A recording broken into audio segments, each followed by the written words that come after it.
Ryan Doyle in for Ezra tonight on The Source. Union members and non-members are starting to speak up about where their union dues are being spent. They're shocked to learn when union bosses dump their dollars into causes beyond the workplace mandate, such as funding the Occupy movement, the Quebec student protests, Idle No More events, or weighing in on a litany of international squabbles. But the negative campaigning and advertising that attacks politicians is where some union members really want to draw the line. Rebecca Thompson has the story. Their whole viewpoint is different than mine, and now I'm supporting them financially, and I think it's wrong. Joy Smith is an Ontario court service officer. She has a message for her union boss: you've gone too far. When they start giving out literature that's really political, I have no choice about that. My money goes into that, and I don't find it democratic at all. I should have a choice. The literature is part of a $35,000 campaign by the Ontario Public Sector Employees Union. It shows an angry photo of Ontario's Conservative opposition leader Tim Hudak and attacks him for proposing what they call American-style labor laws.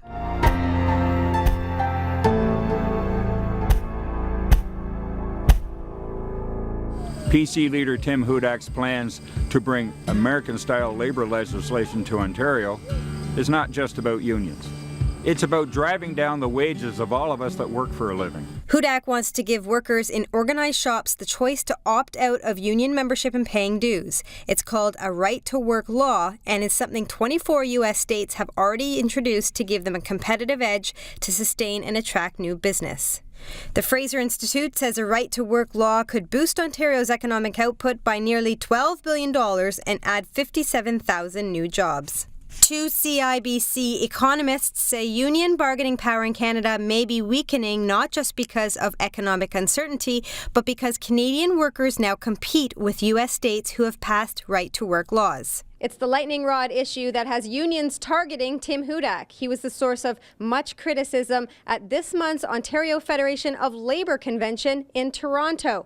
It has the unions campaigning even more to pound the Tories. When you galvanise the support of all of the teachers and all of the auto workers, and they're all united in one reason only, in one campaign, which is to defeat the Tory in that area, because every seat we take off the Tories is one less chance that Hudak has of forming a majority government. President Sid Ryan doesn't buy into the idea that some union members agree with Hudak.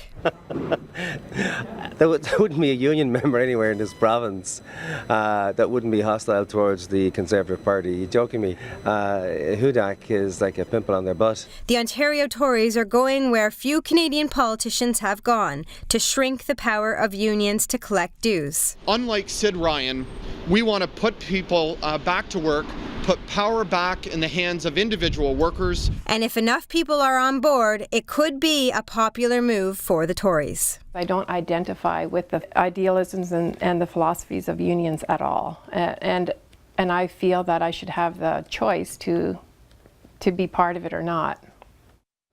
Yeah, and I wonder what a guy like Sid Ryan would say to a woman like that who doesn't want to be part of his union. Rebecca Thompson joins us live to talk a little bit about this. You know, right-to-work legislation is popular in the United States, not because governments like Tim Hudak or, wannabe leaders like Tim Hudak are making it popular. It's because union members like the one you interviewed really want out of this. They don't want their dues going to something they don't believe in. Well, yeah, certainly we're hearing from more people who are interested in the choice and flexibility that, for example, 24 U.S. states now offer their employees, Michigan being the latest. They just introduced their right-to-work legislation for both the private and the public sector in December of last year. And of course, this has ignited a firestorm of unions here that, in fact, if Tim Hudak becomes premier, it could be how Ontario moves down the road. Now, of course, what Tim Hudak argues is that in Ontario, the manufacturing sector has been hit very hard. We heard from Statistics Canada, in fact, that 300,000 jobs have been lost in the manufacturing sector. And Hudak's saying, well, look, these jobs are going to states such as Wisconsin, Oklahoma, among others, Michigan, because of the fact that, in part, they have right-to-work laws, which means that unions don't have the type of power that they certainly do have in Ontario that is driving manufacturers away. And I would also say the membership is starting to wake up and realize the fact that their dues aren't going to things like health and safety in the workplace and making sure that everybody has equal wages and, the company newsletter, the union newsletter. These are going to politically charged campaigns led by the likes of Sid Ryan, led by the likes of Smokey Thomas. These individuals are out on the forefront because they know that's where their bread is buttered in political maneuvering, not in the everyday health and safety of the workplace. Well, yeah, this is exactly one of the issues that that U.S. states or U.S. Employees have argued, that union bosses are spending or are abusing union dues by spending money on political causes, that these union members have no idea what's happening. We've seen this at the federal level. In fact, there was federal legislation moved forward to try to open the books of unions because, frankly, union members didn't know that their money was going to Quebec student protests. These are illegal protests.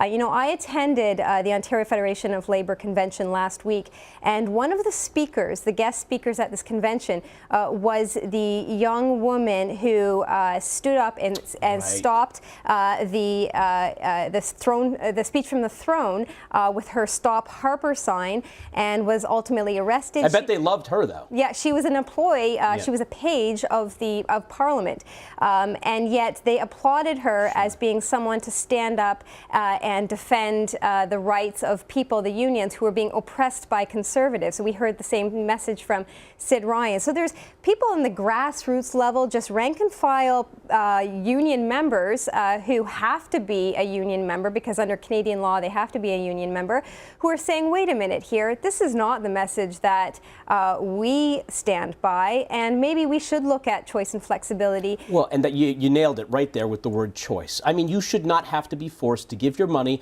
to a group of people. Sure, they might respect your interests in the workplace, but what if you are a conservative? I mean, I really get offended by the fact you saw in your piece Sid Ryan standing there saying, well, you show me a union member that would support Tim Hudak. There are a lot of conservatives out there that happen to be in a union surely because they have to be part of that union, and I don't believe that to be fair. Rebecca, we appreciate the story. Great work. Thank you.